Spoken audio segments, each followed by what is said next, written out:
तो स्वागत है दोस्तों आप लोगों का the rising sun by Imroz मिल्की में। हम लोग एंशिएंट हिस्ट्री को कंटिन्यू किए हुए हैं, जिसमें हम लोग गुप्तोत्तर काल के इतिहास पे अध्ययन कर रहे हैं। पिछला जो लेक्चर था हम लोगों का, गुप्तोत्तर काल में एक वंश आता है, उस वंश का नाम है परवर्ती गुप्त या उत्तरवर्ती गुप्त जिसे बोलते हैं। उसी वंश पे हम लोगों का डिस्कशन चल रहा है और पिछले लेक्चर में इस वंश का एक शासक था देवगुप्त, उस पर हम लोगों ने डिस्कशन किया था, वहीं पर हम लोगों ने लेक्चर को क्लोज किया था। आज हम लोग उसी जगह से लेक्चर को आगे करेंगे। उससे पहले देवगुप्त की कहानी को हम लोगों ने पिछले लेक्चर में समझाया था, यहाँ पर रिवाइंड करा देते हैं, फिर आगे हम लोग बढ़ते हैं। हमने बताया देवगुप्त का पिता था महासेन गुप्त। कौन था इसको समझ लीजिए थोड़ा सा, एकदम बिल्कुल दिमाग में आपके होना चाहिए ये कहानी, इसी से आगे की स्थिति समझ में आएगी। क्योंकि अगला जो वंश हम लोग पढ़ेंगे मौखरी वंश, जो कन्नौज को केंद्र बना करके शासन कर रहे थे, बहुत जुड़ा हुआ है दोनों का इतिहास हम लोग देखेंगे। महासेन गुप्त, इसका पुत्र देवगुप्त।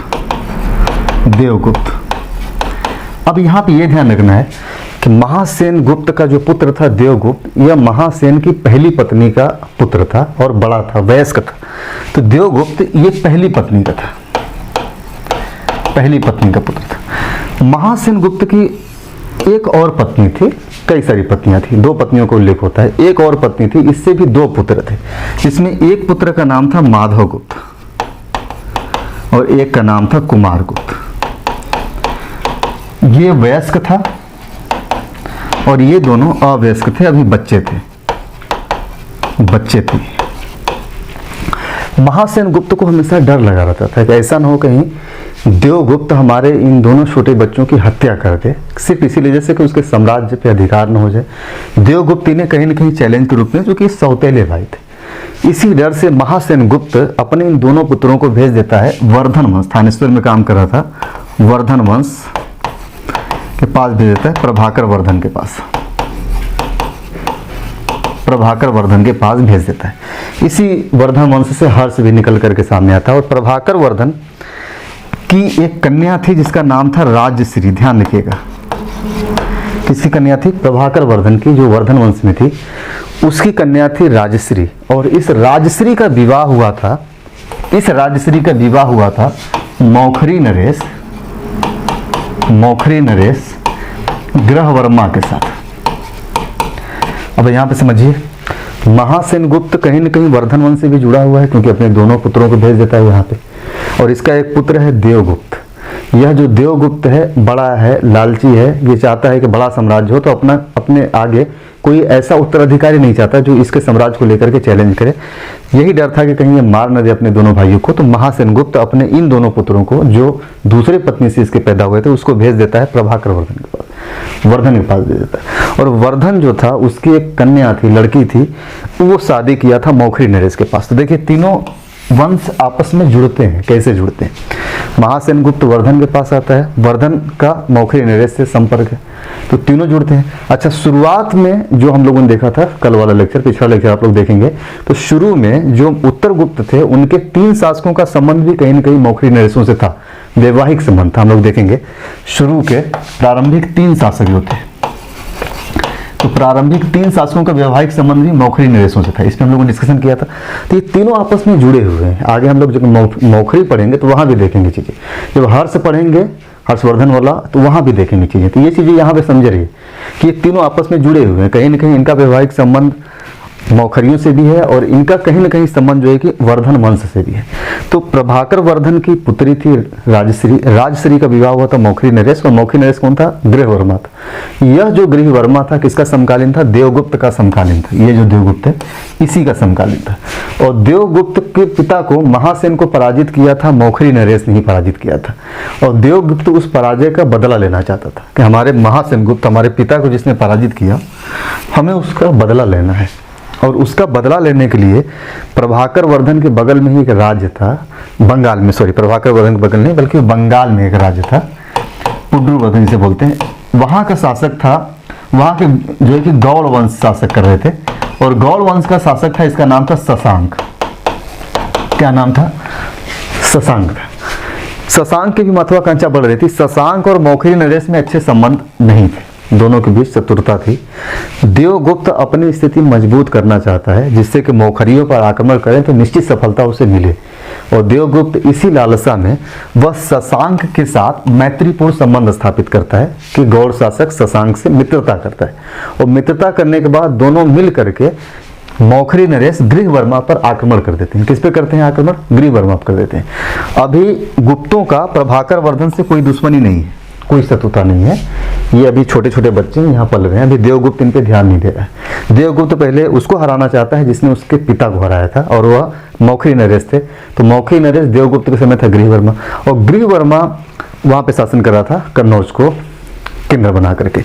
अब देवगुप्त और शशांक एक हो गए, गौड़ शासक था, बंगाल में शासन कर रहा था, दोनों मिल करके कन्नौज के शासक गृहवर्मा पे आक्रमण कर देते हैं, और इस आक्रमण में गृहवर्मा की हत्या हो जाती है। अब ये हत्या होती है तो किसकी हत्या होती है? प्रभाकर वर्धन के दामाद की हत्या होती है, क्योंकि इसकी कन्या थी, इसकी शादी हुई थी। लेकिन जब ये हत्या होती है गृहवर्मा की, उससे पहले ही प्रभाकर वर्धन की मृत्यु हो जाती है, इसकी मृत्यु हो जाती है। लेकिन इसके एक पुत्र था जिसका नाम था राज्यवर्धन। यह देखा कि हमारी बहनों की हत्या कर दिया गया, और इसकी बहन वही थी, कन्नौज में थी, राजश्री, उसको बंदी बना लिया गया था राजश्री को। एक चीज और आपको एक तथ्य बताएं, बड़ी इंटरेस्टिंग तथ्य यहाँ पे। गृहवर्मा और राजश्री की जब शादी हुई थी तो राजश्री के उस समय जो उम्र था महज 10 साल था। जब गृहवर्मा की हत्या होती है तो उस समय राजश्री का उम्र 12 साल था। राजश्री को बंदी बना लिया जाता है। फिर राज्यवर्धन जो राजश्री का भाई था, इसे पता चलता है कि हमारी बहन को बंदी बना लिया गया, बहनोई की हत्या कर दी गई, तो यह अपनी सेना लेकर के आक्रमण कर देता है सीधे देवगुप्त के ऊपर। अपने बहनोई और बहन को बंदी बनाने का बदला लेने के लिए आक्रमण करता है देवगुप्त को, और देवगुप्त को पराजित करके इसको मार डालता है, मार देता है। यहां तक क्लियर हो गया सेंटेंस? देवगुप्त तक स्थिति समाप्त। देवगुप्त की यहाँ पे हत्या हो जाती है, देवगुप्त मर जाता है। लेकिन अभी भी वर्धन वंश का एक दुश्मन बचा हुआ है, देवगुप्त का साथ देने वाला। क्यों साथ दिया था? शशांक दिया था, बंगाल का गौड़ शासक दिया था, तो तुम साथ दिए थे, तो इसके ऊपर भी आक्रमण होगा। जो हम लोग आगे जब पढ़ेंगे हर्ष वाला काल, तो वो चीजें वहां पर स्पष्ट की जाएंगी कि फिर आगे की स्थिति कैसे होती है, फिर हर्ष कैसे आता है। बस यहाँ तक के इतिहास को आप ये समझ रहिए कि देवगुप्त कैसे कैसे संबंध होते हैं, और कैसे गृहवर्मा पर आक्रमण करता है, फिर कैसे देवगुप्त की हत्या हो जाती है। अब हम लोग आते हैं, देवगुप्त की हत्या होगी, और वर्धन वंश में ही पल रहा था एक और उसका उत्तराधिकारी जिसका नाम था माधवगुप्त। क्योंकि यह पल रहा था कहाँ पे? वही प्रभाकर वर्धन की, यहाँ वर्धन वंश में ही पल रहा था। उस समय हर्ष भी छोटा था, तो हर्ष और ये समकालीन थे दोनों, हर्ष और ये दोनों समकालीन थे। हर्ष इन्हीं का पुत्र था, तो हर्ष ये साथ में, जैसे बोलते हैं लंगोटिया है, ये दोनों लंगोटिया थे, साथ में मिलकर के खेलना, अपना जीवन जीना। और जब देवगुप्त की जब हत्या हो जाती है तो माधवगुप्त जाकर के संभालता है परवर्ती गुप्तों का शासन। क्योंकि माधवगुप्त जो शासन संभालता है तो वर्धन वंश से इसके अच्छे संबंध हो गए थे। हालांकि राजवर्धन ने अपने बहनोई की हत्या का बदला इससे ले लिया था। अब जो माधवगुप्त बनता है तो वर्धन वंश में अच्छे संबंध थे। हर्ष शासक बना इधर बना माधवगुप्त, दोनों के बीच अच्छे संबंध थे, दोनों मित्र थे। इवन की कहा जाता है कि यह माधवगुप्त हर्ष के अधीन या उसकी अधीनता को स्वीकार करते हुए शासन कर रहा था। जब तक हर्ष जीवित रहा तब तक माधवगुप्त ने अपनी न स्वतंत्रता की घोषणा की, न उसने कभी इच्छा जताई कि हमें स्वतंत्र होना है। वो हर्ष के अधीन रह करके खुशी खुशी शासन कर रहा था। न केवल वो हर्ष के अधीन शासन किया, बल्कि हर्ष जब चाहता है शशांक को दंडित करने, बताया ना कभी दंडित करने, शशांक को जब दंडित करने के लिए हर्ष अभियान करता है तो उस अभियान में भी माधवगुप्त हर्ष के साथ था कि हम आपके साथ हैं। जब हर्ष की मृत्यु हो जाती है, मृत्यु होती ही पूरे उत्तर भारत में अव्यवस्था फिर से फैल जाती है। जब अव्यवस्था फैलती है तो उसके बाद माधवगुप्त अपनी स्वतंत्रता की घोषणा करता है। कब? हर्ष की मृत्यु के बाद, जब अराजकता अव्यवस्था की स्थिति फैलती है तब। फिर माधवगुप्त की मृत्यु के बाद एक शासक और बनता है जिसका नाम है आदित्य सेन, जो इस वंश का सबसे महान शासक माना जाता है। इसने बड़े साम्राज्य यानी मौखरियों को भी यह पराजित कर देता है, पूरे मगध वाले क्षेत्र को अपने अधिकार में ले लेता है, जिसका नाम था आदित्य सेन। अभी आगे हम लोग डिस्कशन करेंगे। तो देवगुप्त समझ में आ गया। अब बढ़ते हैं माधवगुप्त के ऊपर। ठीक, पूरी इतिहास आप लोग यहाँ पे इस स्टोरी को आप समझ गए होंगे। अब आते हैं माधवगुप्त, क्योंकि यहाँ पे जब हम बात करेंगे माधवगुप्त और हर्ष में अच्छे संबंध थे, तो ये आपको कंफ्यूज नहीं करना चाहिए कि अभी तो राजवर्धन ने देवगुप्त की हत्या कर दी, परवर्ती गुप्त शासक था, और वही परवर्ती गुप्त शासक माधवगुप्त और वर्धन वंश से कैसे अच्छे संबंध हो गए, तो उसका कारण हमने यहाँ पे बता दिया कि अच्छे संबंध थे। अब इसमें आप लिखिए माधवगुप्त लिखिए, यह हर्ष के समकालीन था, यह हर्ष के समकालीन था तथा हर्ष का मित्र एवं सामंत के रूप में उसके अधीन शासन करता था। यहां तक क्लियर हो गया? कामा लगा के इसी में लिख लिया। हर्ष जब शशांक को दंडित करने जाता है तब माधवगुप्त भी हर्ष के साथ था।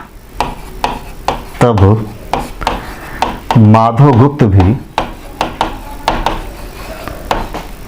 हर्ष के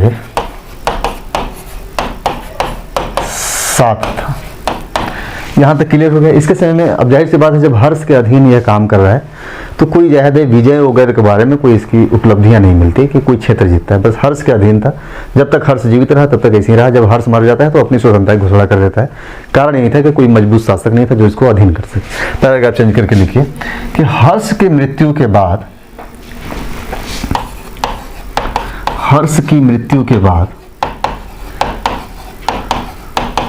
उत्तर भारत में पुनः अव्यवस्था एवं अराजकता फैल जाती है। इसी समय माधवगुप्त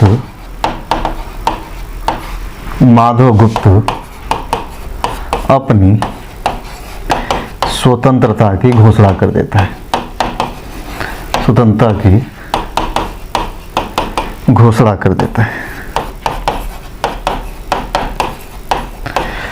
ये तो हो गया माधवगुप्त, यहां तक चीजें क्लियर हो गई।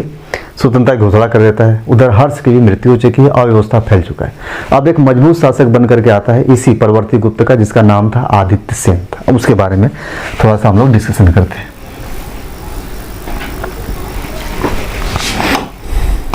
आदित्य सेन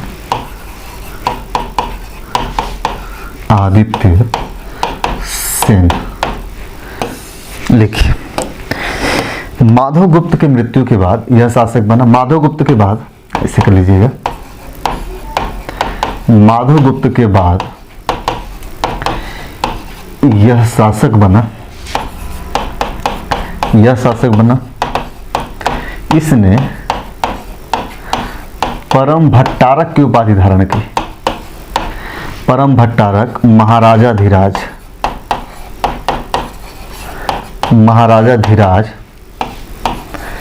की उपाधि धारण की।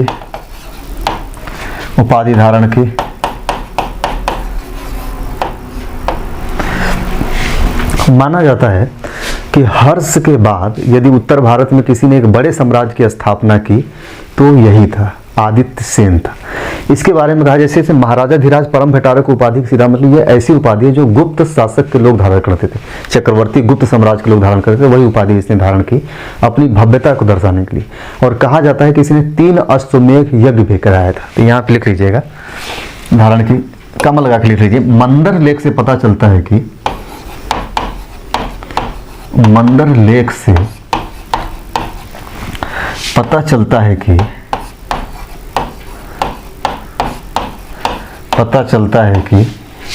इसने 3 अश्वमेध यज्ञ कराए थे।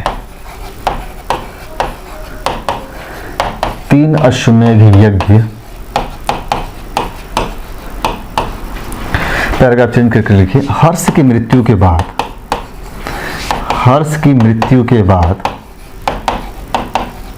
एक विस्तृत साम्राज्य स्थापित करने वाला आदित्य सेन प्रथम शासक था। आदित्य सेन प्रथम शासक था। इसके शासन काल में चीन से दूत आते हैं, दक्षिण कोरिया, उत्तरी कोरिया के यात्री आते हैं, ऐसे कई सारी घटनाएं भी हुई थी। तो इसमें थोड़ा सा लिख लीजिए कि इसके शासन काल में चीनी राजदूत, इसके शासन काल में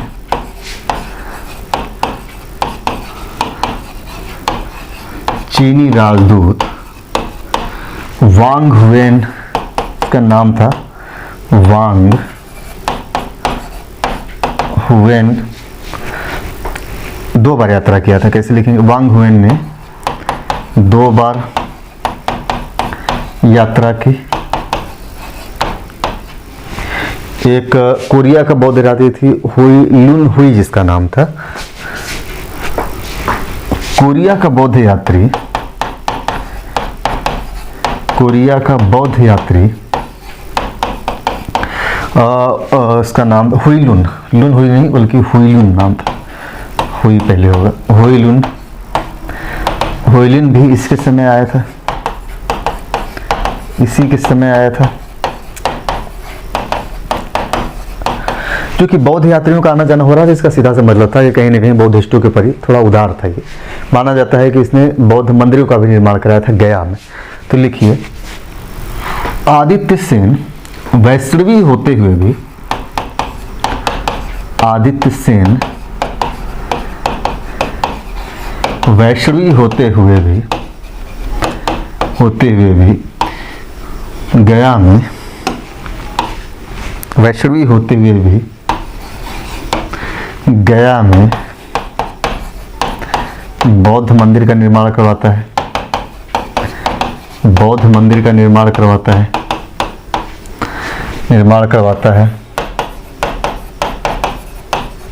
इसने परम भट्टारक उपाधि धारण की थी। इसने परम भट्टारक की उपाधि धारण की थी। ऐसे तुम लोग लिख चुके हैं क्या? परम भट्टारक की उपाधि धारण की थी। जब पिछले आप लेक्चर में जाएंगे, बुद्धोत्तर काल से पहले वाले लेक्चर में, तो हम लोगों ने देखा जब शुंग आता है तो बौद्धिस्टों को काफी नुकसान पहुंचाता है। इसलिए पिछले जो शैव धर्म मतानुयायी थे वो बौद्धिस्टों को काफी नुकसान पहुंचाए थे। इसके बाद गुप्त काल में बौद्धिस्टों को उतना नुकसान नहीं पहुंचाया गया। जैसे कि हम लोग देख रहे हैं परवर्ती गुप्तों में भी यहाँ जो आदित्य सेन था वो बौद्धिस्टों को बहुत ज्यादा नुकसान नहीं पहुंचाता है। कुछ शासक ऐसे हुए हैं जो बौद्धों को सबसे ज्यादा नुकसान पहुंचाए। तो वो चीजें हम लोगों ने डिस्कशन कर लिया आदित्य सेन के बारे में। अब देखते हैं कि परवर्ती गुप्त वंश का अंत कैसे होता है आदित्य सेन की मृत्यु के बाद। तो लिखिए, परवर्ती गुप्त वंश का अंत।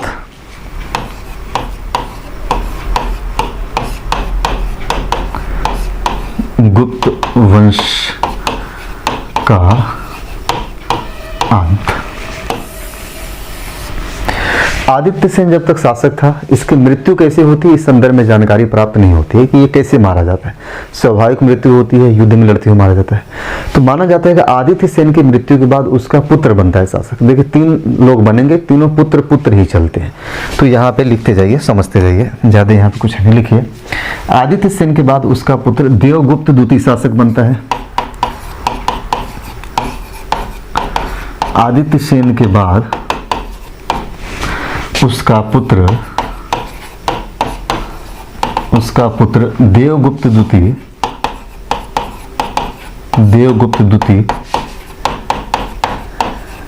शासक बनता है। बहुत ज्यादा इंपॉर्टेंट सीनरी। 3 जो शासक थे, माना जाता है कि आदित्य गुप्त का जो साम्राज्य था बस उसी को सुरक्षित रखने में रहे। लास्ट वाला शासक था वो भी सुरक्षित नहीं रख पाता है। इसके बाद बस ऐसे लिख लीजिए, इसके बाद विष्णुगुप्त, इसके बाद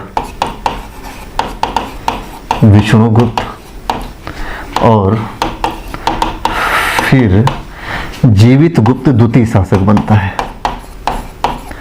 जीवित गुप्त द्वितीय शासक बनता है। सबसे खास बात क्या थी इनमें? सबसे खास बात यह थी कि तीनों ही परम भट्टारक की उपाधि धारण करते थे। इसका सीधा सा मतलब था कि इनके प्रभाव था, आदित्य सेन द्वारा जो क्षेत्र जीते गए थे, जिस पे साम्राज्य स्थापित किया गया था, उस पर ये काबिज थे, यानी उसको सुरक्षित इन्होंने रखा था। तो लिखिए, इन तीनों शासकों ने परम भट्टारक की उपाधि धारण की।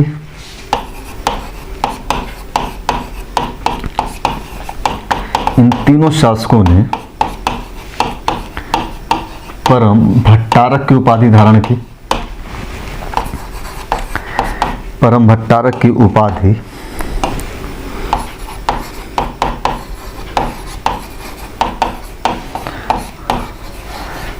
धारण की। जीवित गुप्त इस वंश का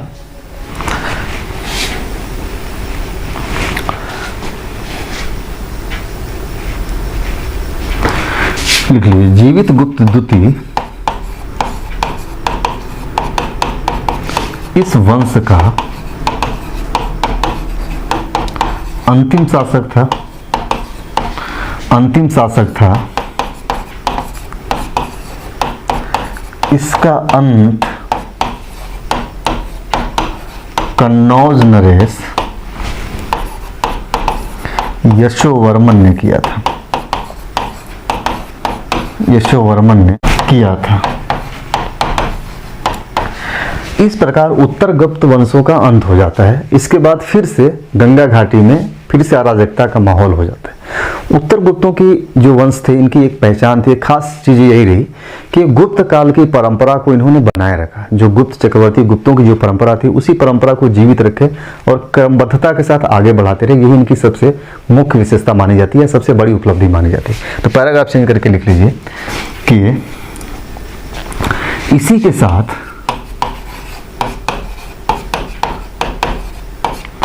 उत्तर गुप्तों का अंत हो गया और गंगा घाटी में पुनः अराजकता एवं अव्यवस्था की स्थिति उत्पन्न हो गई।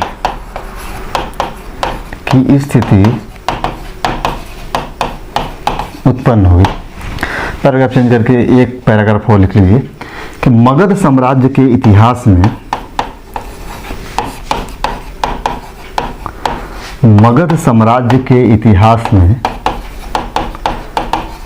इनका शासन काल गुप्त, कौन गुप्त? वही चक्रवर्ती गुप्त, गुप्त प्रभुसत्ता एवं परंपराओं की प्रतीक मानी जाती है। क्योंकि ये बहुत इंपॉर्टेंट है, लास्ट में डिस्कस के लिए, क्योंकि इनका चक्रवर्ती गुप्तों की, क्योंकि इनका नहीं, इन्होंने, इसे कर लीजिएगा, क्योंकि इन्होंने चक्रवर्ती गुप्तों की राजनैतिक एवं सांस्कृतिक परंपराओं का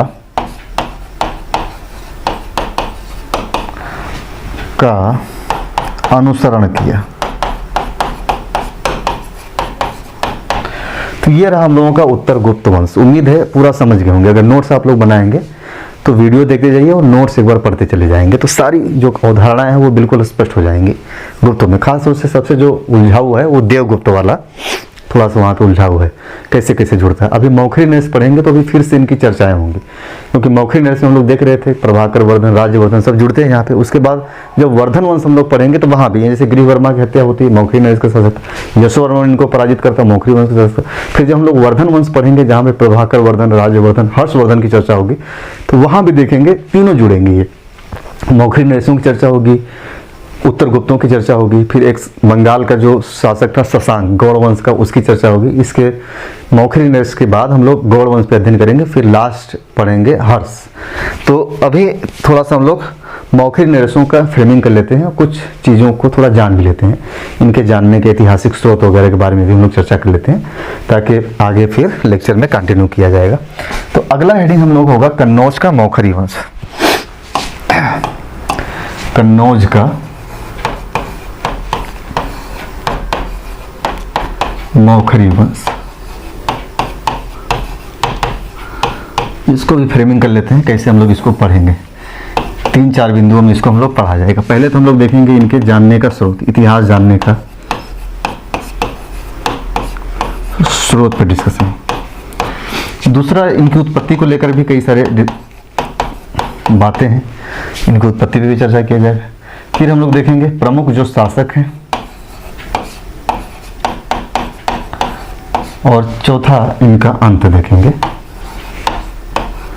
कैसे इनका अंत होता है। तो 4 बिंदुओं में अगर डिस्कशन करेंगे तो सारी चीज़ें आ जाएंगी, सारे प्रश्न इनके आ जाएंगे, इससे बाहर नहीं जाएगा। इसके बाद जो बड़ा टॉपिक आएगा वो हर्षवर्धन वाला आएगा। गौड़ वाला है वो बहुत छोटा टॉपिक है, उसमें ज़्यादा शासक नहीं है, बस वही शशांक। अगर गौड़ को हम लोग नहीं भी पढ़ेंगे तो भी हम कवर कर देंगे हर्षवर्धन वाले काल में, जहाँ पर उनकी चर्चा होगी। शशांक और राजवर्धन और हर्षवर्धन से जो युद्ध होता है उस पर जब चर्चा करेंगे तो गौड़ वंश का पता लग जाएगा। लेकिन हम लोग गौड़ वंश को अलग से पढ़ लेंगे, थोड़ा समझ लेंगे कहाँ उनका शासन था, कौन उसका जो है कि उस वंश का स्थापना किया था, कुछ शासक, तो उस चीज़ें और क्लियर हो जाएंगी। एक नोट्स भी हो जाएगा आपका गौड़ वंश का। फिर हम लोग जब वर्धन वंश पढ़ेंगे तो वहाँ जुड़ेगा ही जुड़ेगा।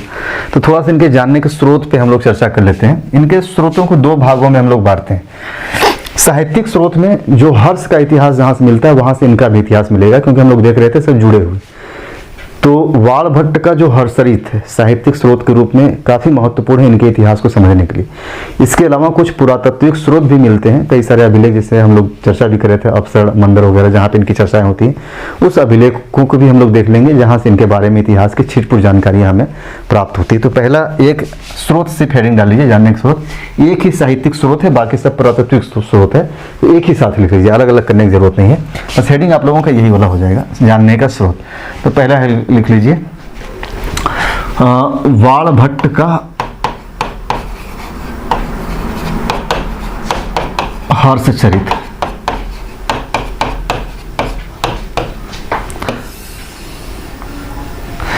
इसमें देखिए क्या क्या जानकारियां मिलती है। इसमें अवंती वर्मा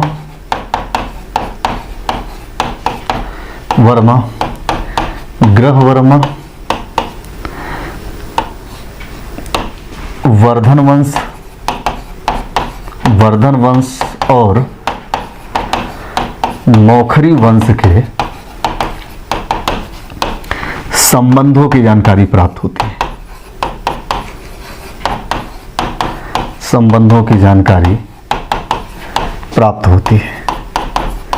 वर्धन और मौखरियों में कैसा संबंध था, कुछ शासक हैं अवंती वर्मा, ग्रह वर्मा, इन लोगों के बारे में हमें जानकारी प्राप्त होती है। ये महत्वपूर्ण है, मौखरियों के बारे में जानने का ये जो स्रोत है काफ़ी इंपॉर्टेंट स्रोत है।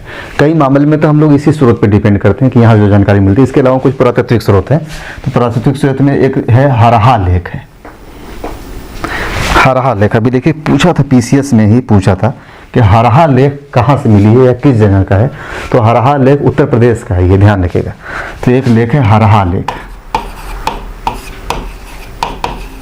हरहा लेख कहाँ से है, उत्तर प्रदेश के बाराबंकी से।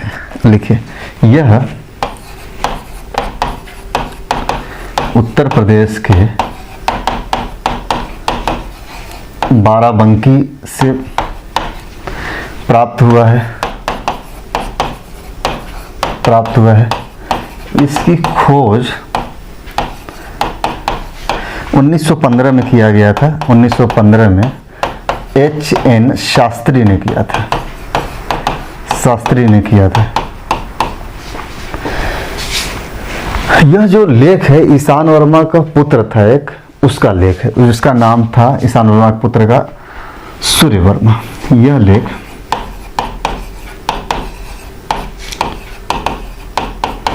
ईशान वर्मा के पुत्र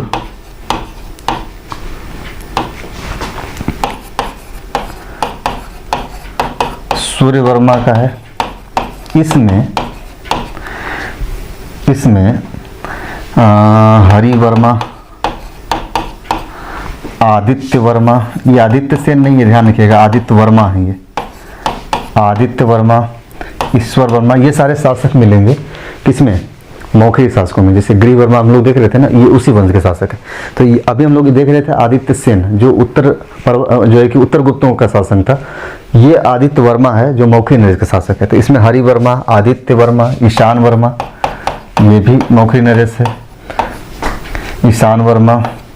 और इसके बाद इनके काल की, ऐसे कर लीजिए, इनके काल की घटनाओं का विवरण मिलता है। कुछ और लेख हैं, एक लेख और, एक जौनपुर से लेख मिलता है, बस उसका हेडिंग डाल लीजिए, जौनपुर का लेख। जौनपुर का भी जो लेख मिलता है इसी से जुड़ा हुआ मिलता है। एक लेख मिलता है असीरगढ़ का लेख, असीरगढ़ का लेख, यह बरार से मिलता है। लिखिए, असीरगढ़ बरार से प्राप्त होता है। यह असीरगढ़ बरार से प्राप्त होता है जो सर्ववर्मा के समय का है। इस लेख के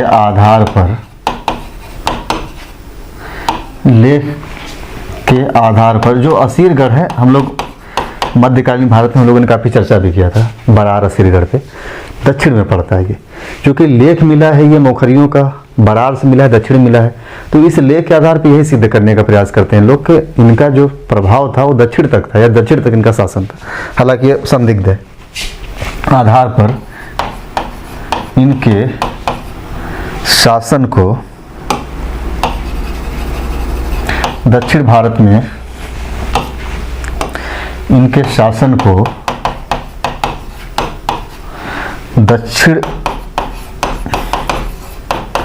भारत में भी सिद्ध करने का प्रयास किया जाता है। सिद्ध करने का प्रयास किया जाता है। एक और लेख है, नाम याद रखिएगा जरूरी है, पूछता है, बड़वा यज्ञ यूप अभिलेख, बड़वा यज्ञ यूप अभिलेख। यह जो अभिलेख है ये राजस्थान में एक बड़वा जगह है वहीं पे, तो यह राजस्थान से। एक और अभिलेख मिला है उत्तर प्रदेश का, सोहनाग अभिलेख, सोहनाग अभिलेख। यह उत्तर प्रदेश में अपने देवरिया से, यूपी के देवरिया से। इसके बाद फैजाबाद से भी साक्ष्य मिला है। फैजाबाद से मौखरियों का मुद्रा प्राप्त होता है।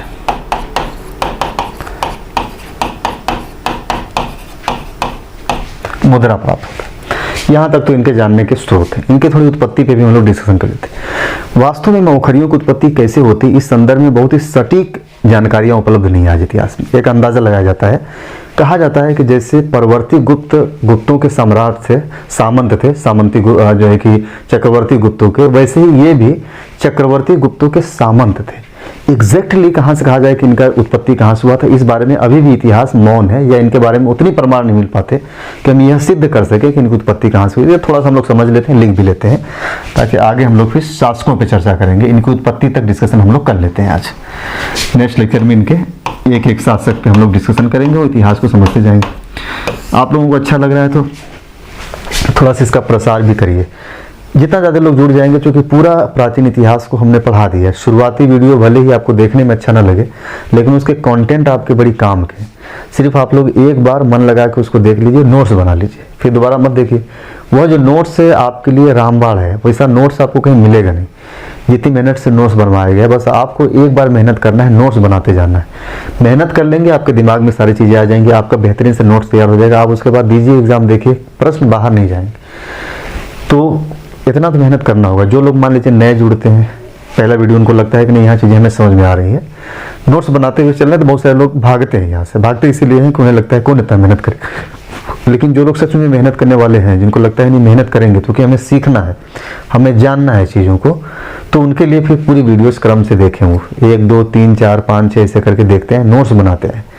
शुरू में वीडियो देखने में अच्छा नहीं लगेगा क्योंकि मोबाइल से रिकॉर्डिंग है, वाइट बोर्ड है, माइक वगैरह, आवाज़ वगैरह, कई सारी दिक्कतें हैं, तो कई सारी समस्याएं हैं। लेकिन उन समस्याओं को आप नेगलेक्ट कर दीजिए। आप सोचिए मत कि क्या हो रहा है वीडियोज़ में, बस आप अपने कंटेंट में फोकस रखिए। आपका जो टारगेट है, लक्ष्य है कि हमारा कंटेंट हमें अच्छा मिलना चाहिए, बाकी जैसा भी होगा हम सब झेल लेंगे। कंटेंट ही अच्छा ना मिले आपको, सिर्फ बाकी की अच्छी चीज़ें मिले, तो फिर आपके लिए फ़ायदेमंद नहीं होगा। जैसा कि अभी यही सब प्रचलन में है कि कंटेंट आपको अच्छा भले न मिले, लेकिन आपकी चमक धमक चीज़ें मिलती हैं। अगर इसको एक उदाहरण से समझना चाहेंगे तो आप ऐसे समझ सकते हैं कि फिल्म में स्टोरी भले ही ना अच्छी हो, लेकिन फिल्म में प्रदर्शन बहुत अच्छा हो। प्रदर्शन इन द सेंस, उसमें सीन्स जो दिखाया जाए, जो विजनरी दिखाया जाए, वो बहुत अच्छा हो, तो लोग उसको ज़्यादा पसंद करते हैं। फिल्म की स्टोरीज जो है कि आप पसंद नहीं की जाती है। उसमें हीरोइन के ड्रेस देखे जाते हैं, लोकेशंस देखे जाते हैं, कहाँ पे फिल्माया गया है, क्या लोकेशन है, लुक कैसा है हीरो और हीरोइंस के, खासतौर से हीरोइंस के कैसे लुक है, कितनी उसमें लेडीज़ काम कर रही हैं को एक्टर या एक्टर के रूप में। ये सभी बड़ी इंपॉर्टेंट चीज़ होती है आज के बाजारवाद के ज़माने में, जहाँ सब कुछ दिखाया जाता है। आप देखेंगे एक एक चीज़ को शो ऑफ कराया जाता है कि अब देखिए जितना देखना हो। जब तक कहा भी गया है कि जो जब तक दिखेगा नहीं तब तक बिकेगा नहीं, और बेचने के लिए दिखाने की प्रक्रिया की प्रारंभ बाजारवादी नीति के बाद ही होता है। 1991 के बाद ही ये नीति लागू होती है कि दिखाई जितना दिखाना हो। इसलिए इस चीज़ को हम लोग हर क्षेत्र में देखते हैं। बड़ी बड़ी कंपनियां अपना ऐड कराती हैं, जितना पैसा वो अपने मेंटेनेंस में ही लगाती हैं, उससे ज़्यादा पैसा अपने प्रचार में लगा देती हैं, क्योंकि उन्हें पता है कि दिखेंगे तभी बिकेंगे तो पैसा आएगा, नहीं दिखेंगे तो नहीं चलेगा। तो आप अगर इस चीज़ में फंस जाते हैं, उलझ जाते हैं, तो आप उलझ के रह जाएंगे। जैसे बड़े बड़े संस्थान बड़े बड़े लोगों के इंटरव्यू के जो इंटरव्यू होते हैं या जो सिलेक्टेड लोग होते हैं, उनको खरीद लेते हैं सीधे सीधे कि हम आपको इतना पैसा देंगे, आप हमारे तरफ से बस आके कह दीजिए कि हमने इस संस्थान से सहायता लिया है। ऐसे इलाहाबाद में कई सारे संस्थान वाले हमारे यहाँ भी फ़ोन करते थे, सर कोई हो आपके जानने में सिलेक्शन वाला तो आप दीजिए, हम उसे एक लैपटॉप देंगे, 1 लाख रुपया दे देंगे, बस उसको हमारे साथ चलना होगा, दिल्ली चलना होगा, हमारे संस्थान में जो बच्चे पढ़ रहे हैं सामने बैठ करके उनके सामने बस कह देगा कि यहाँ से हमने पढ़ा है, हमने कुछ किया है यहाँ से। बस क्या होगा कि जो लड़के एडमिशन नहीं लेने वाले हैं वो एडमिशन में कन्वर्ट हो जाएंगे कि नहीं यहाँ से रिजल्ट हो रहा है। और फीस 5-10 हज़ार तो है नहीं कि 5-10 हज़ार रुपये चल दे दिए, कोई दिक्कत नहीं। फीस है वहाँ पे 1,20,000, 1,30,000। तो लोग 1,20,000, 1,30,000 देते हैं जा करके। सिर्फ 2 लोगों को खड़ा करेंगे, वो जो 2 कैंडिडेट आएगा 50-50 हज़ार रुपये में, 1-1 लाख रुपये में वो 10 एडमिशन करा के चला जाएगा। तो 1 लाख रुपया खर्च करके हम 15 लाख रुपया कमा ले रहे हैं, तो उसमें क्या नुकसान है। यही चीज़ें चलती हैं वहाँ पे, ऐसे ही चलता है सारी चीज़ें। हमारा मानना है कि आप खुद तय करिए कि आपके पास कंटेंट अच्छा मिल रहा है कि नहीं, प्रश्न सॉल्व हो रहे हैं कि नहीं, समझ में चीज़ें आ रहा है कि नहीं, यही इंपॉर्टेंट है। आपको पास करना है अपने बुद्धि से, आपको खुद जाकर एग्जाम में बैठना है। टीचर एग्जाम में नहीं बैठता है, टीचर आपको एक विज़न देता है, एक दिशा देता है, आपके बुद्धि को खोलता है, जिससे कि आप सोच सकें, समझ सकें, आप अच्छा निर्णय ले सकें, एग्जाम में अच्छा परफॉर्मेंस कर सकें। बाकी वो टीचर आपके साथ क्या करेगा, कुछ नहीं करेगा। आपको अच्छे कंटेंट दे देगा कि यहाँ से पढ़ेंगे तो चीज़ें अच्छी रहेंगी, समझे रहेंगे तो आप नई कंटेंट भी खोज सकते हैं। यही हमारा प्रयास रहता है कि आपको पूरी तरीके से फ्री कर दिया जाए, आपके अंदर वो विजन दे दिया जाए जिससे कि आप खुद कर सकें। ये प्रयास रहता है, बाकी आप लोगों की इच्छा। तो चलिए उत्पत्ति पे हम लोग चर्चा कर लेते हैं। लिखिए, थोड़ा सा लिखते चलते हैं, एक एक लाइन और समझते चलते हैं, जिससे थोड़ा जल्दी समाप्त हो जाएगा। लिखिए, इनकी उत्पत्ति और प्रारंभिक इतिहास के संदर्भ में ज़्यादा जानकारी उपलब्ध नहीं होती। ऐसा माना जाता है कि ये पूर्व गुप्त काल में गंगा घाटी के गणराज्यों में से एक रहे होंगे। पूर्व गुप्त काल और गुप्तोत्तर काल, बस ये समझिए। गुप्तोत्तर काल गुप्तों के बाद, पूर्व गुप्त काल का मतलब गुप्त काल से पूर्व, यानी इनकी स्थिति गुप्त काल से पूर्व भी थी। जैसे गंगा घाटी में कई सारे गणराज्य, हम लोग जनपद महाजनपद पढ़ रहे थे, उसी में गणराज्यों की भी चर्चा की, तो माना जाता है उसी में से कोई एक रहे होंगे। इनकी 2-3 शाखाएं मिल जाती हैं, एक बिहार में मिल जाता है, कन्नौज में मिल जाता है, उत्तर प्रदेश में मिल जाता है। तो बिहार वाली शाखा का जिक्र ज़्यादा नहीं होता, लेकिन कन्नौज वाली जो शाखा है वही इतिहास में फेमस होती है, प्रसिद्ध होती है। जैसे हम लोग देख रहे थे ना, कन्नौज के मौखरी, कन्नौज का अक्सर चर्चा हो रहा था। बिहार गया वगैरह के आसपास में भी इनका कुछ एक शाखा थी जहाँ पे शासन कर रही थी छोटे स्तर पर, लेकिन उसका इतिहास में बहुत ज़्यादा उल्लेख नहीं होता है, उनकी प्रसिद्धि नहीं। प्रसिद्ध होते हैं यही कन्नौज वाले, तो इसलिए इनकी चर्चा ज़्यादा होती है। तो लिखिए, इनकी एक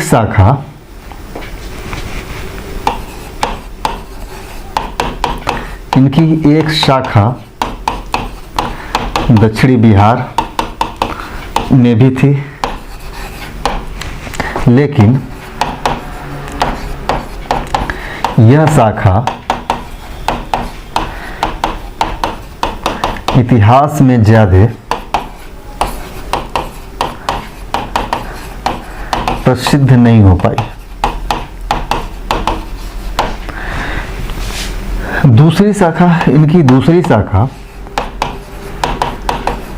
इनकी दूसरी शाखा गंगा यमुना दोआब, कौन सा, वही कन्नौज, इनकी राजधानी थी कन्नौज। कन्नौज में शासन करती थी। कालांतर में, यानी आगे चल करके कालांतर में ये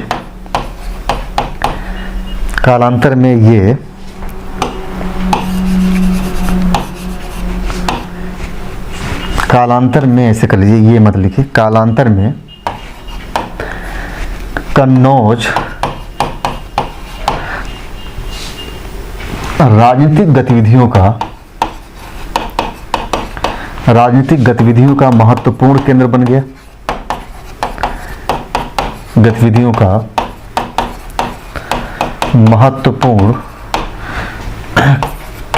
गया। जिससे यही शाखा इतिहास में ज़्यादा प्रसिद्ध हो गई।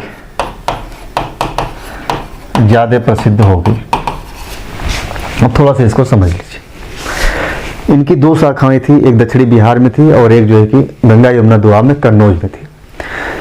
गुप्तोत्तर काल के बाद धीरे धीरे जब हम लोग देख रहे थे यहाँ पे परवर्ती गुप्त, अब मगध का उतना चर्चा नहीं हो रहा है, अब कन्नौज, मगध, कई सारे क्षेत्रों की चर्चाएं होने लगी। एक समय ऐसा आता है कि कन्नौज यह भी गंगा यमुना दोआब में था। जो स्थिति पूर्व गुप्त काल में या गुप्त काल तक मगध की थी, जो सिचुएशन थी, दोआब में था, 2 नदियों के बीच स्थित था, सेंट्रल था, वहाँ से शासन बड़े लेवल पर जो है संचालित किया जा सकता है, केंद्र में होता था, नियंत्रण करना आसान था। वही स्थिति धीरे धीरे कन्नौज को शिफ्ट हो गई। कन्नौज भी गंगा यमुना दोआब में था, यहाँ से भी उत्तर भारत के बड़े क्षेत्र को नियंत्रित किया जा सकता था।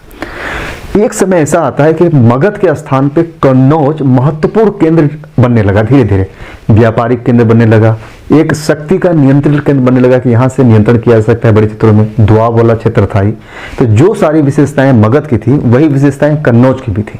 लेकिन कन्नौज अभी इतना विकसित नहीं हुआ था जितना मगध पहले हो गया था, क्योंकि शुरू से ही मगध एक सत्ता के केंद्र में था। लेकिन बाद में धीरे धीरे हम लोग देखते हैं कि मगध के जगह कन्नौज एक सत्ता के केंद्र में उभरने लगता है, और गुप्तोत्तर काल में कन्नौज एक बड़े केंद्र के रूप में उभर जाता है। हर्ष के बाद कन्नौज एक और बड़े क्षेत्र में हो जाता है। इतना बड़ा क्षेत्र, इतनी महत्ता इसकी हो जाती है कि इसे महोदया नगर कहा जाने लगता है, और बाद में इसी कन्नौज को लेकर के ही त्रिकोणी संघर्ष हो जाता है। हम लोग आगे देखेंगे कि किस वजह से त्रिकोणी संघर्ष होता है, क्योंकि उस समय महत्वपूर्ण केंद्र। अब यहाँ पे हम लोग समझ सकते हैं कि कन्नौज जो था धीरे धीरे महत्वपूर्ण होने लगा था। यही वजह था कि कन्नौज में शासन करने वाले जो मौखरी नरेश थे वो इतिहास में फेमस हो गए, और दक्षिण बिहार में शासन करने वाले जो मौखरी नरेश थे वो इतिहास में गायब हो गए, शून्य हो गए, उनकी चर्चा भी नहीं होती। बस इतनी चर्चा होती है कि एक शाखा वहां पे थी, लेकिन कन्नौज के मौखरी नरेशों का जो चर्चा होती है अब इतिहास में होती है। तो कारण समझ पा रहे हैं, वही कारण था सेम से। तो यहाँ पे चीजें तो लिखिए,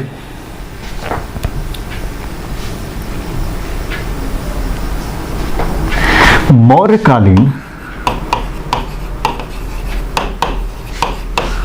ब्राह्मी लिपि में इनका उल्लेख मिलता है जिससे इनकी प्राचीनता सिद्ध होती है। हम लोगों ने देखा कि माना गया कि पूर्व गुप्त काल यानी गुप्तों से पहले जो महाजनपद वगैरह काल था उसमें भी एक गणराज्य थे, तो इसकी जाहिर सी बात है कि मौर्य काल से पहले रहे होंगे। मौर्य काल में इनका उल्लेख मिलता है तो इनकी प्राचीनता होती है कि काफी प्राचीन थे, भले ही ये छोटे ही स्तर पर रहे होंगे, गणराज्य रहे होंगे, छोटा राज्य रहा होगा, धीरे धीरे बाद में बड़े होंगे, लेकिन थे काफी प्राचीन वंश थे, यानी नवीन नहीं था, काफी प्राचीन थे। इसके अलावा इनके जो नाम है मौखरी का, जिससे कि हर्षचरित में इन्हें मुखर वंश नाम दिया गया है। हर्षचरित में मुखर कहा गया है, तो लेकिन हर्षचरित में इन्हें मुखर वंश कहा गया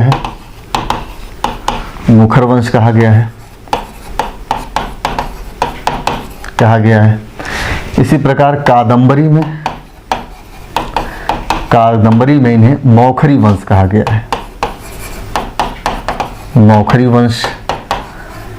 गया है। अनंत वर्मा बराबर गुफा में अपने जो है कि वंश का उल्लेख करता है, जिसका नाम था मौखरी राम। अनंत वर्मा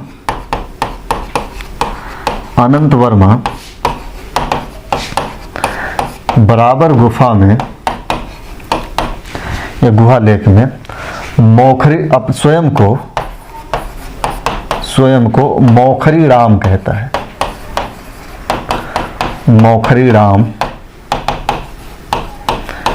है।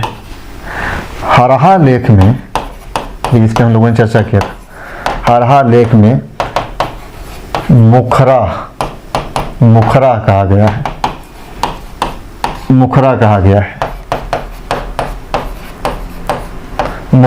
अब यहाँ पे जैसे अलग अलग नाम हम लोग देखते हैं, तो इतिहासकारों का मानना है कि यह जो मौखरी या मुखरा या मौखरी राम जो शब्द इस्तेमाल किया गया वास्तव में ये किसी आदि पुरुष का नाम है, उसी के नाम पे यह वंश पड़ गया है। आदि पुरुष का जब नाम से जब वंशों की परंपरा चलती है तो इसका सीधा सा मतलब है कि पितृसत्तात्मक शब्द है ये, जहाँ पे पितृसत्ता को दर्शाता है। जैसे कि कुछ वंश हम लोगों ने प्राचीन इतिहास में पढ़े थे, आपको याद है, जहाँ पे शासकों के नाम के आगे उनके माता का नाम लगता है, तो इसका मतलब होता है कि वह मातृसत्तात्मकता। लेकिन ये सीधे था कि पितृसत्तात्मक शब्द का सूचक है मुखरा या मौखरी, इनका कोई आदि पुरुष रहा होगा, उसी के नाम पे चल रहा था। तो इसको लिख लीजिए यहाँ पे ताकि ये कंफ्यूजन भी दूर हो। वस्तुतः यह एक पितृसत्तात्मक शब्द है। वस्तुतः यह एक पितृमूलक शब्द है।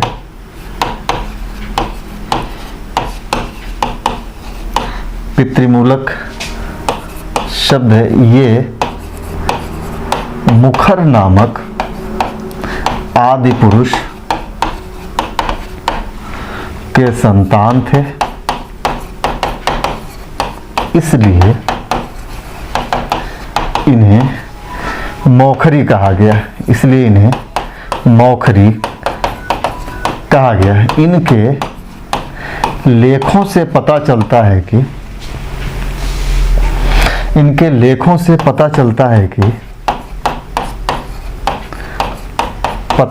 है कि ये अश्वपति के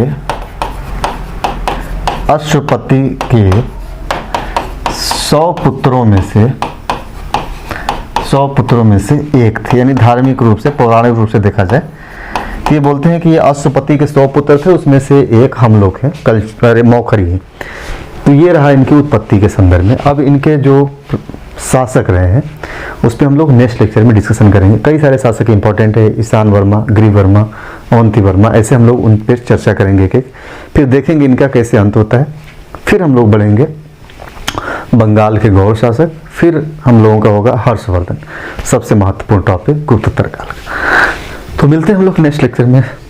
लेक्चर आप लोगों को कैसा लग रहा है बताइएगा। तो थैंक यू।